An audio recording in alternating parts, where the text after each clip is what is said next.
Exodus 18. Jethro's advice. Jethro, the priest of Midian, Moses' father-in-law, heard all that God had done for Moses and Israel, his people, and how the Lord had brought Israel out of Egypt. Now Jethro, Moses' father-in-law, had taken Zipporah, Moses' wife, after he had sent her home, longer with her 2 sons. The name of one was Gershom, for he said, I have been a sojourner in a foreign land. And the name of the other, Eleazar, for he said, the God of my father was my help, and delivered me from the sword of Pharaoh. Jethro, Moses' father-in-law, came with his sons and his wife to Moses in the wilderness where he was encamped, at the mountain of God. And when he sent word to Moses, your father-in-law Jethro, am coming to you with your wife and her 2 sons with her. Moses went out to meet his father-in-law and bowed down and kissed him. And they asked each other of the welfare and went into the tent. And Moses told his father-in-law all that the Lord had done to Pharaoh and to the Egyptians for Israel's sake, all the hardship that had come upon them, in the way and how the Lord had delivered them. And Jethro rejoiced for all the good that the Lord had done to Israel, in that he had delivered them out of the hand of the Egyptians.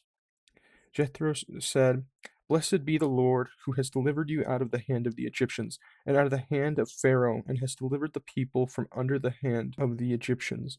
Now I know that the Lord is greater than all gods, because in this affair they dealt arrogantly with the people. And Jethro, Moses' father-in-law, brought a burnt offering and sacrifices to God. And Aaron came with all the elders of Israel to eat bread with Moses' father-in-law before God. The next day Moses sat to judge the people, and the people stood around Moses from morning till evening. When Moses' father-in-law saw all that he was doing for the people, he said, What is this you are doing for the people? Why do you sit alone, and all the people stand around you, from morning till evening? And Moses said to his father-in-law, Because the people come to me to inquire of God. When they have a dispute, they come to me, and I decide between one person and another, and I make known the statutes of God and his laws.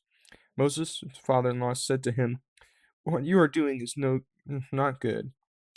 You and the people with you will certainly wear yourselves out, for the thing is too heavy for you. You are not able to do it alone. Now obey my voice. I will give you advice, and God be with you.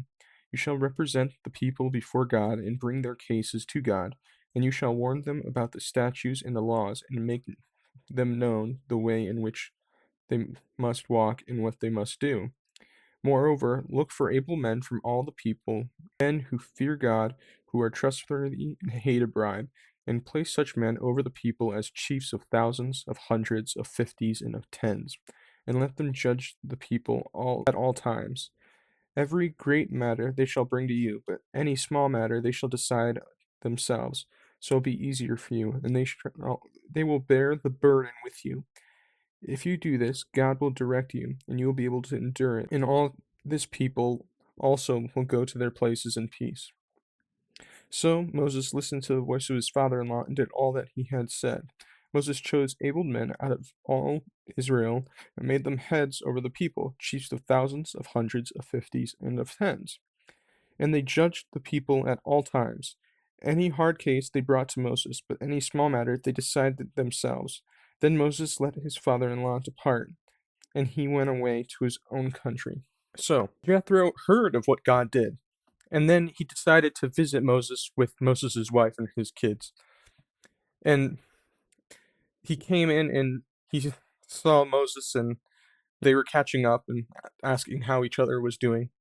And Moses told Jethro of how God freed the people of Israel from the Egyptians. And Jethro rejoiced, and he confesses that the Lord is greater than the other gods.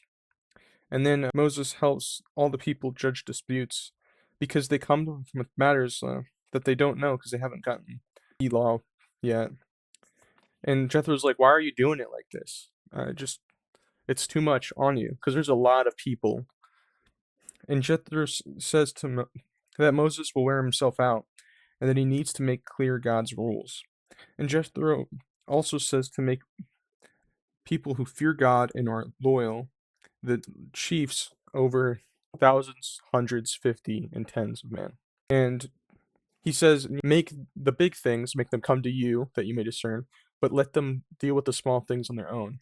So, Moses does that. Big things are judged by Moses, and small things are left for the chiefs. Alright, that's the end of chapter 18.